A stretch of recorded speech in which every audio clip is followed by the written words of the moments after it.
బాగా ఆమదం పట్టించిన జుట్టల్లే అట్టా వాలిపోయి ఉన్నావు. ఏమిటి కదా? మనసు కలుక్కుమంది బాబాయ్. ఏమైంది?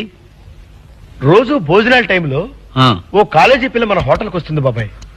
పిల్ల లక్షణంగా కడిగిన ముత్యంలా ఉంటుంది. ఆహా. ఇవాళ నా కంటపడింది బాబాయ్. ఆ పిల్ల ఆ. ఓ ఖాళీ టిఫిన్ గిన్నె తెచ్చుకుని నలుగురితో పాటు తిన్నట్టు నటిస్తుంది.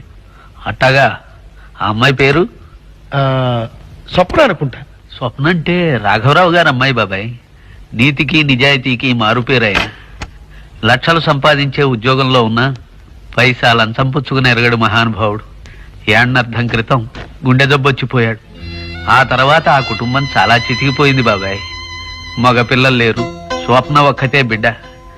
ఆ తల్లి తెలిసిన 4 ఇళ్లలో అప్పడాలు వడియాలు పెట్టి ఈ పిల్ల 10 మంది పసిపిల్లలకి ఇంగ్లీషు పాఠాలు చెప్పి గుంభనగా నెట్టుకొస్తున్నారు. నెల చివరి రోజులు కదా, బియ్యం నిండుకున్నట్టున్నాయి పాపం.